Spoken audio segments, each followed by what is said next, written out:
They found us in the library at dawn, my hand on his heart, his arm around my waist, the poisoned glass still warm. They called it sin. I called it freedom. My name is Catherine Bowmont Hartwell. Born to silk, married to cruelty, buried by law. They told me I owned people, but I never even owned myself. Then came Gabriel, the man they chained, the man who looked at me as if I were more than decoration, more than a wife bought and sold. They said a white woman's heart could not belong to a black man. But hearts don't ask permission. They simply burn. Now they'll twist our story, turn love into shame. But remember this. I chose him. I chose death over obedience. I chose love over law. And if that makes me damned, so be it. Subscribe and comment your state below. Because history buried us, but you can still hear us whisper. I was born into comfort, but never freedom. Richmond, Virginia, 1828. A city that smelled of tobacco and pride. My father, Senator James Bowmont, built his fortune on the backs of men he never called men. Our mansion stood high above the river, its marble imported from Italy, its labor stolen from the fields below. I grew up among chandeliers and secrets. My mother taught me the art of silence, how to smile without speaking, how to agree without thinking. A lady's power, she'd whisper, is in her grace, not her words. So I learned to bow, to curtsy, to play piano with the same practiced restraint I'd use later in life. Pretending beauty was happiness. But even as a girl, I felt the weight of invisible chains. I saw the bruises hidden beneath servants' sleeves, the eyes that never lifted from the floor. When I once asked why they never smiled, my governess scolded me. Because they are not like us. Yet the older I grew, the less that answer satisfied me. At night, I'd walk the halls and hear the muffled sobs from the quarters beyond the garden. The sound slid through the shutters and into my dreams. That was my first taste of guilt, bitter and unforgettable. Still, I played my part. I attended balls, laughed when expected, blushed on command. Society praised me for my beauty, never my thoughts. They dressed me in silk so heavy I could barely breathe and told me I was lucky. But the truth was simple. My cage was velvet, theirs was iron. The difference was only in decoration. When I turned 20, my father said my time was running out.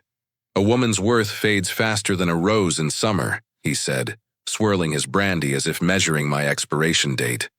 I smiled because silence was safety.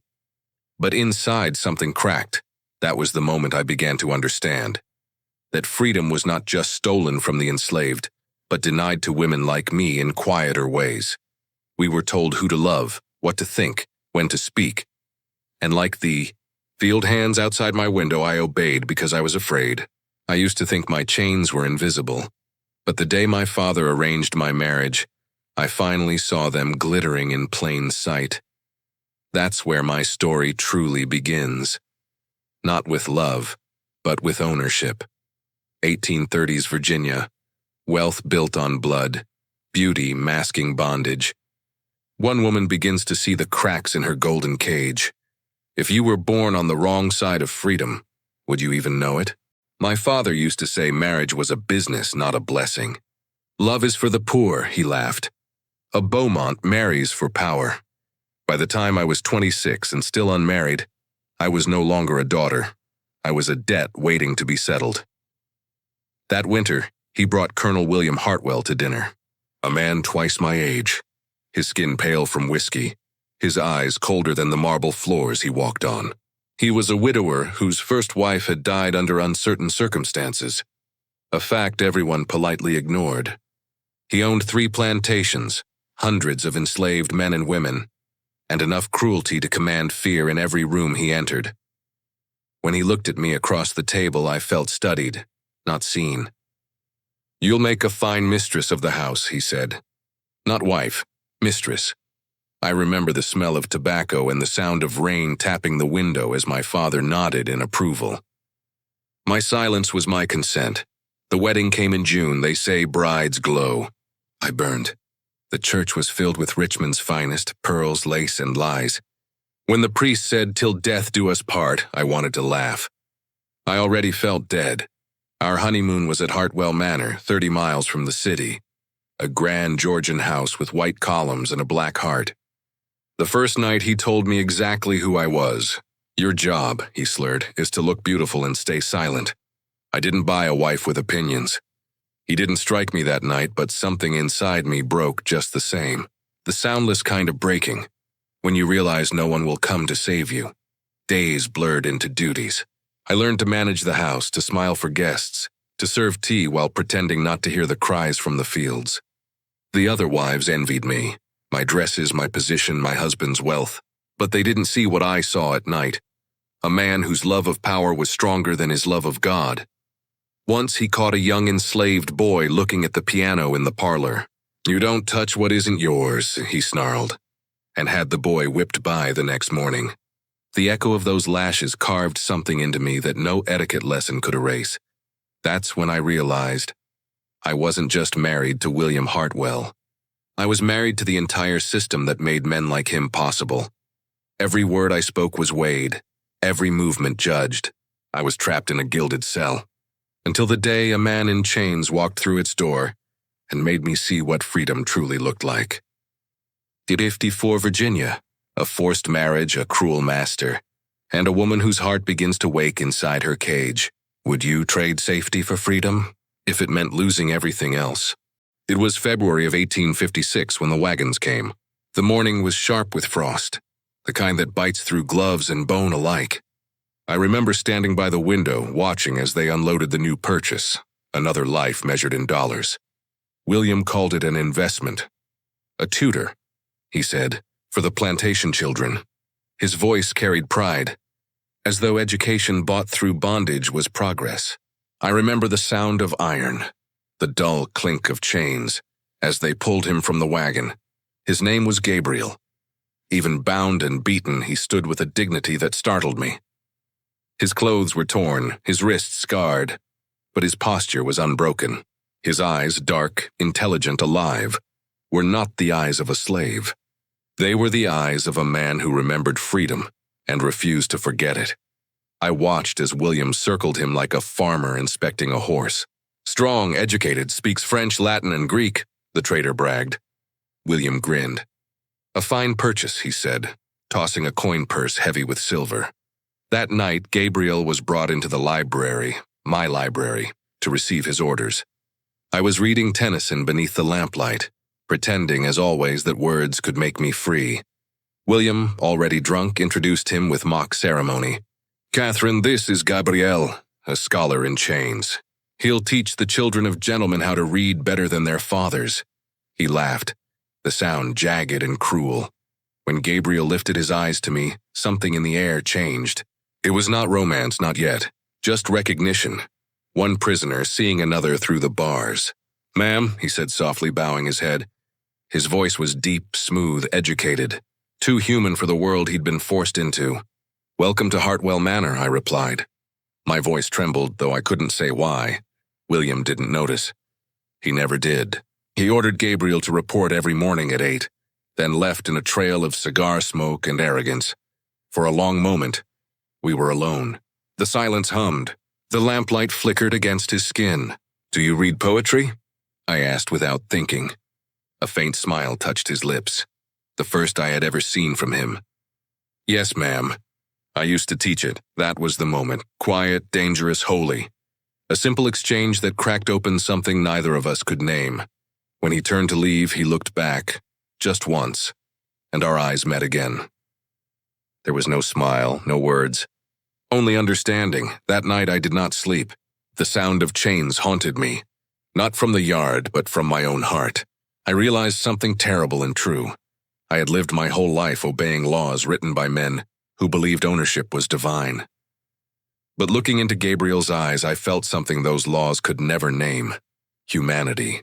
And once you've seen a man's soul through his chains, you can never unsee it. 856 Virginia. A tutor in chains enters the grand house. One look, and a woman raised to obey begins to awaken. If compassion broke the law, would you still choose to feel it? It began with music. One morning, as I trimmed roses in the garden, a sound drifted through the air, soft, trembling, alive. The piano in the parlor was playing, but not as I had ever heard it played before. These notes had a soul. They breathed. They wept. I followed the melody to the doorway and stopped. There he was, Gabriel, seated at my piano, eyes closed, fingers gliding like silk over the keys. The sunlight spilled across his face, touching him with a kind of mercy this house had never known. When the final note faded, I found myself clapping softly. He turned sharply, startled, and rose at once. "Forgive me, ma'am," he said, bowing slightly. The instrument was unattended. "I didn't mean to presume." "Presume?" I whispered. That was the first beautiful sound this house has heard in years. He hesitated, unsure if he was allowed to smile, and then he did. Just slightly, and in that fleeting moment, I felt warmth for the first time since childhood. From that day on, I found excuses to cross his path. A book that needed returning, a lesson that needed observing, a window that needed opening near where he worked. We spoke rarely, but when we did, every word seemed to carry meaning beneath its surface. He taught the children French, Latin, and restraint. But with me, he taught something else. Courage. Once I found him alone in the library reading Milton. I asked, "Do you believe all men are born free?" He looked up slowly and said, "I believe they are born human, and that should be enough." That night I lay awake replaying those words. Born human. In a world that called him property, he still spoke like a philosopher, like a man untouched by hatred. Days turned to weeks. Our conversations deepened, growing bold beneath the hush of the magnolia trees. He spoke of Boston, of books, of dreams that had been beaten out of him but not destroyed. "Why do you still hope?" I asked once. "Because hope," he said, "is the only thing they can't sell." The simplicity of it broke me. I began to slip pages of poetry between his lesson books, verses of Shakespeare, sonnets of longing disguised as literature. And sometimes, I would find a reply written neatly in the margins. "Love is not love which alters when it alteration finds." Each exchange was a spark, a whisper against the darkness. It wasn't just love that was forbidden. It was recognition. The law said he was less than a man, and I was forbidden to see him as one. But I did, and that made me a traitor, not just to my husband, but to an entire way of life. Still, I couldn't stop. Every time he looked at me, the silence inside me cracked a little more. 1856. One piano, one poem, one forbidden spark. In a house built on silence, two souls begin to speak the same language.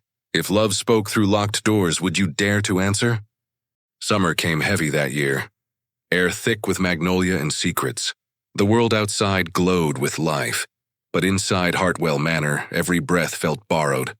By day, Gabriel was the perfect tutor, composed, obedient, unseen. By night, he became my universe. Our meetings began in whispers small as candlelight. A question by the garden gate, a word exchanged through the library shelves. A glance that lingered a second too long. Soon, even silence between us felt alive. We began leaving notes between pages of books. He would slip one into Paradise Lost, and I'd find it hours later, my hands trembling as I unfolded it. "Some loves are too dangerous for daylight," he once wrote, "but even the sun hides behind clouds and still burns." I answered in kind, pressing my replies between lines of Shakespeare. Love is not love which alters when it alteration finds. Each secret page drew us closer. It wasn't flirtation, it was survival. Every letter was a rebellion whispered beneath God's nose. We spoke rarely in person, but sometimes in the late evenings I would pass him in the garden. His hands dusted with chalk from the day's lessons, his eyes lifted toward the stars. "Do you ever imagine freedom?" I asked once. "Every minute," he said softly. "But imagining it doesn't make it real." "Maybe not," I whispered. "But maybe love can." The next day he left a note that simply said, "Then love becomes freedom." After that I stopped pretending. My smiles at dinner were lies. My prayers were confessions. Every heartbeat felt like a risk. Every moment a sin that felt like salvation. Once William noticed me humming in the parlor and said, "You seem happier, Catherine. You're finally learning your place." I smiled, because he would never understand. Happiness was exactly what he'd forbidden me to feel. That night, Gabriel and I met for the first time beneath the magnolia trees. where the air smelled of heaven and danger. He didn't touch me. He didn't need to. The nearness of him was enough to undo me. We spoke of books, of freedom, of what it meant to be human in a world that denied it. I told him that my marriage felt like a slow drowning. He said softly, then breathed through me. I did.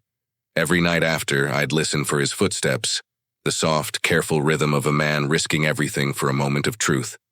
1856, Virginia. Two hearts hiding beneath the magnolia trees. Each word a rebellion, each breath a crime. Would you risk your safety for a love the world swore was forbidden? By autumn, our love had become both sanctuary and noose. Every stolen glance was joy, every shadow a warning. We knew it couldn't last. The South was not a place where love like ours survived. It was Gabriel who first spoke of escape.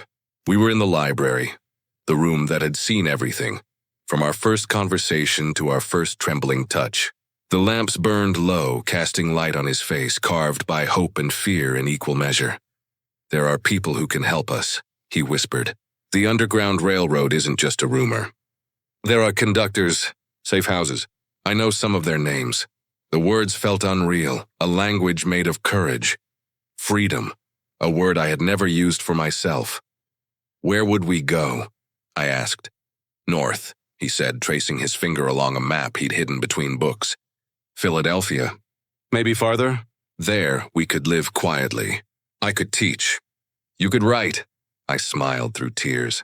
You make it sound possible. It is, he said. If we move carefully, if we trust only a few. And so the plan began, quietly, like a prayer whispered into the dark. I withdrew small amounts of money from my accounts, careful not to draw suspicion. Gabriel traded lessons for information, passing notes to those who understood the code. Our escape was set for Christmas Eve, the one night the house would be drunk and distracted by celebration. He would have forged papers declaring him free. I would pack only what could fit beneath a cloak. For the first time, I felt hope like fire in my chest. At night, we imagined the world that might await us, one where our love wasn't a secret, where no law could separate a man and woman by the color of their skin. He spoke of teaching, of music, of a home with open windows. I spoke of writing the truth, our truth, and letting it live beyond us. But love has a way of drawing light, and light always draws eyes. I noticed William watching me more closely. He asked questions about my health, about my absences, about the books I read. You've been in that library too often, he said one night. I'd hate to think my wife was hiding something. I lied easily by then. Just books, William. You've always said I should educate myself. He grunted, half convinced. But his gaze lingered long enough to make my blood run cold. Gabriel noticed too. He's suspicious, he whispered one evening. We may need to leave sooner. Are you ready? I asked. I was born ready, he said quietly. I've just been waiting for someone to run with. And in that moment I realized love had turned us into fugitives before we ever fled. Winter 1856. One map, one plan, one heartbeat between hope and death. Freedom has a deadline. If love meant breaking every law, would you still cross the line? It was meant to be a love letter, not a death sentence. I had written it one quiet afternoon when the house was still, and the magnolias swayed like ghosts beyond the window. Gabriel had been gone for 2 days, sent by William to oversee a lesson on another plantation. The distance felt unbearable, so I did what I always did. I wrote. The letter was raw, reckless, and real. I told him of the child I believed might be growing inside me, of the dream that I could feel its heartbeat beneath my own. I told him that on Christmas Eve, when we crossed that border, I would no longer be a wife or a mistress. I would be free. I signed it yours, always, Catherine. When I heard the carriage wheels later that evening, William's early return, I panicked. I tucked the letter into a book of poetry on the library shelf and prayed I'd remember which one. I never did. 3 days later, I heard it, his voice booming through the hall like thunder. Catherine! He stormed into the morning room, his face the color of rage, the letter crushed in his hand. 2 overseers followed him, their eyes burning with the thrill of violence. What is this filth? He shouted, waving the paper in my face. A love letter to a slave. My world shattered in that single word. I stood frozen. the air thick with the smell of whiskey and hate. There was no lie that could save me, no excuse that could untie the knot I'd tied myself. Yes, I said finally. My voice shook, but I didn't hide. Yes, I wrote it. His slap came so fast I barely saw his hand move. The floor rose to meet me and blood filled my mouth. You shame this house, he hissed. You shame me. I loved him, I whispered. That stopped him cold. You what? I loved him. More than I ever loved you. The silence that followed was worse than the strike. Then came the cruelty. The one thing William excelled at. Bring him here, he ordered the overseers. Let the whore see what her love has earned, I screamed. I begged. I even fell to my knees. But they were already gone. The sound of boots on wood echoed like gunfire. When they dragged Gabriel in, his face was bloodied, his wrists bound. He met my eyes, calm, resigned, fearless. Catherine, he said softly, don't beg them. They only feed on fear. William laughed, a sound that chilled the room. Tomorrow, he'll be whipped, branded, and sent to the fields in Louisiana. Let's see how long your love lasts, then. I lunged at him, but the overseers held me back. Please, I cried. Punish me, not him. Oh, I will, he said, his voice almost gentle. But first, you'll watch. That night I sat locked in my room while outside I could hear the chains. Every link, every clang was a countdown. Not to freedom, but to our end. December 1856, one letter uncovered, one truth exposed. The walls of Hartwell Manor have found their prey. If your secret could destroy everything, would you still write it down? They brought him to the great hall just before midnight. The room that once echoed with laughter now trembled with rage. The fire burned low, shadows crawling across the walls like ghosts that had come to watch. Gabriel's hands were bound behind his back, his shirt torn, his skin marked with the first taste of what was to come. His face, and still calm, still defiant, was the only light left in that cursed house. William stood before him, his pale eyes glittering. So this is the man who thought himself equal to his betters, he sneered. Tell me, boy, was she worth the price? Gabriel lifted his head slowly. His voice was steady, low, and quiet. She's worth everything. The room froze. Even the overseers, beasts in human skin, hesitated. William's expression twisted.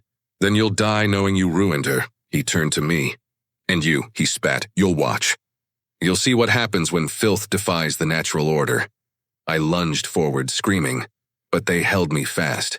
My voice broke against the sound of chains as the men dragged Gabriel toward the door. Don't hurt him, I begged. Please take me instead. William leaned close enough for me to smell the whiskey on his breath. Oh, I'll take everything, he said softly. Your pride, your name, even your sanity. Tomorrow the town will see what happens when a woman forgets her place. When they forced Gabriel outside, he didn't resist. He turned his head once, just once, to meet my eyes. Forgive me, he said. There's nothing to forgive, I whispered. You loved me. That's all that matters. The door slammed between us and the sound echoed through my bones like a gunshot. I fell to the floor, shaking, tasting blood and salt and despair.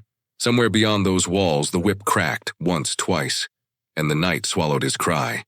I don't remember how long I lay there. Time lost meaning. All I knew was the rhythm of pain outside and the hollow ache inside me that wouldn't stop. When William returned, his clothes were splattered with something dark. He poured himself another drink, his hand steady, his face empty. It's done, he said. Tomorrow they'll see what justice looks like. I looked at him and saw not a man, but a monster wearing a gentleman's skin. Something inside me shifted, slow, cold, final. That night, as he slept in drunken peace, I crept into the study. I found the small glass vial where he kept arsenic for the rats. I held it to the light, the liquid glimmering like truth itself. I didn't feel fear, only calm. The next day, I asked for one last night with Gabriel. To repent, I told William. He agreed, almost amused. You can say your goodbyes, he said. But remember, he'll still hang at dawn. He didn't know that I was no longer asking for mercy. I was asking for an ending. Night falls over Hartwell Manor. One man beaten, one woman broken. And one vow whispered to the dark. If vengeance meant dying beside the one you love, would you still take it? They brought him to the library at midnight. The same room where our love had been born, where it would now be buried. His wrists were bound, his face bruised, his eyes still burning with the quiet strength I had fallen in love with. When the guards shoved him inside, I rushed to him, trembling. "Don't speak," I whispered, cutting the ropes from his wrists with shaking hands. "Just hold me," he did. For a moment time stopped. The world outside, the cruelty, the noise, the hate, disappeared. There was only his heartbeat and mine. "I'm sorry," he murmured against my hair. "I should have kept you safe." "You did," I said. "You gave me something no one ever could. Truth." I led him to the sofa where we had first spoken about freedom. On the table between us lay 2 small glasses. Inside one, the poison gleamed like liquid moonlight. When he saw it, his breath caught. "Catherine, what have you done?" "What I must," I said. My voice didn't tremble anymore. "He means to destroy you tomorrow. He means to brand you to—" I couldn't finish. "I won't let him," he shook his head. "There's always another way." "No," I whispered. "There isn't. They'll kill you and they'll call it justice. They'll lock me away and take our child before it ever draws breath. But if we die together—" I reached for his hand. "Then we die free." For a long moment he said nothing. The clock ticked softly between us, like the heartbeat of the house itself counting down. Finally he nodded. The tears in his eyes caught the candlelight, and I saw peace there, not fear. "Together," he said. "Always." I poured the poison into the second glass and handed it to him. His fingers brushed mine, steady, warm, alive. "To love," he whispered. "To freedom," I replied. We drank. The bitterness was sharp, metallic. Burned for a moment, then faded, leaving only calm. We lay together on the couch, my head on his chest, our fingers entwined. His heartbeat slowed beneath my ear, strong until the very end. "Do you think they'll remember us kindly?" I asked. "They'll remember us truthfully," he said softly. "And that's enough." As the poison took hold, I thought of the river outside, frozen under the moonlight. I imagined it breaking open in spring, rushing free. That was what love felt like. Breaking the ice that had kept me silent all my life. When my breath began to falter, he pressed his lips to my forehead. "I love you," he whispered. "And I you," I answered. "Beyond law. Beyond death." The candle guttered, and the house fell silent. By dawn, they would find us entwined, our bodies cold but our story burning. They would call it sin. They would call it shame. But they would never call it defeat. December 1856, 2 glasses, 1 vow. They chose love over law, freedom over fear, death over obedience. If the price of freedom was your last breath, would you pay it? The morning light crept through the shutters like an intruder, soft and golden over the library floor. That's how they found us, his arm still wrapped around me, my hand resting on his chest, our faces calm, as if we had only fallen asleep. The overseers recoiled first. One crossed himself. Another whispered, "God have mercy." But William didn't move. He just stared. His face turned gray, the fury drained from him, replaced by something colder. Shame. He tore my letter from the table and read it in silence. It was my final confession, written in trembling ink the night before. "You never understood love, William. You mistook obedience for devotion, silence for virtue. I would rather die free beside the man you call a slave than live one more day owned by you." They said he tore the letter apart, but by then it was too late. The servants had seen. The overseers had seen. By dusk, the story had spread through the quarters and into the town. The mistress who drank poison with her slave. Some called me mad. Others called it divine justice. But among the enslaved, our names took root like wildflowers. They whispered them in secret. Catherine and Gabriel. 2 souls who defied the whip, the law, and the cross. Within weeks, the scandal consumed Richmond. Ladies of society fainted at the mention of my name. Preachers thundered from pulpits about the wages of sin. But quietly, in the corners of those same churches, women bowed their heads and prayed for me. Not as a sinner, but as a sister. William never recovered. He became a pariah among men who once toasted him. They mocked him behind his back. The master who couldn't control his own wife. His business failed, his fortune drained, and his bottle became his only companion. He died alone in the same house 3 years later. His final words said to be, "She loved him more." During the Civil War, Union soldiers found the remnants of our letters hidden in the walls of Hartwell Manor. The ink had faded, but the words still burned. An abolitionist newspaper in Philadelphia published them under the headline, "A Love That Knew No Chains." Gabriel and I were buried together behind the house, beneath an oak tree where we had once dreamed of freedom. The slaves who dug the grave marked it with a rough stone, carving only 4 words, "Love knows no color." Years later, abolitionists turned that grave into a pilgrimage site. Freed men and women came from miles away, touching the stone, leaving flowers, whispering prayers for courage. Our story became legend, told in whispers first, then in sermons, then in books. Even as the plantation fell into ruin, the oak still stood, roots deep, branches strong. The wind threw its leaves like a lullaby, and beneath it we remained, silent but undefeated. 1856 to 1865. 2 graves beneath an oak, 2 names carried north by whispers. Love became legend. Legend became truth. When love defies history itself, does it ever really die? More than a century has passed, yet the earth above our grave still breathes our story. The magnolia trees have grown tall, their roots tangled with ours, their blossoms falling like snow each spring. Visitors still come to the ruins of Hartwell Manor, some curious, some reverent, some carrying flowers they do not dare to explain. They call it the Lover's Garden now, a memorial built over a crime that once shamed a state. Beneath a marble plaque, my letter is engraved. We chose love over fear, freedom over bondage, and truth over silence. Children read those words aloud on school trips.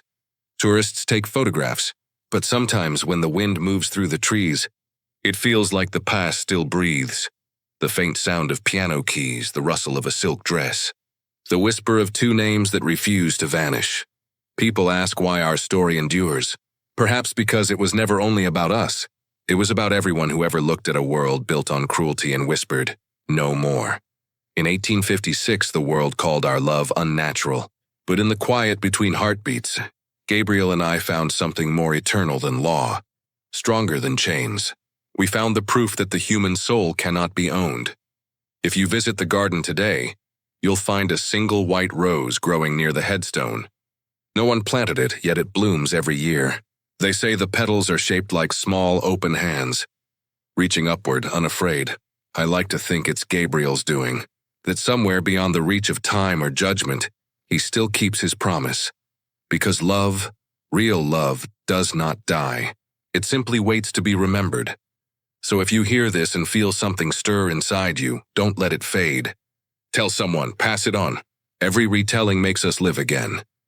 And when the world tells you who you're allowed to love or what rules you must obey to be accepted, remember us. We were their shame once. Now we are their lesson. Virginia, 1856, 1 house, 2 graves, and a truth that outlived the law. If you've listened this far, you care about buried history. Subscribe and share this story, so love like theirs is never forgotten again. Do you believe love can still change the world, even when the world refuses to change?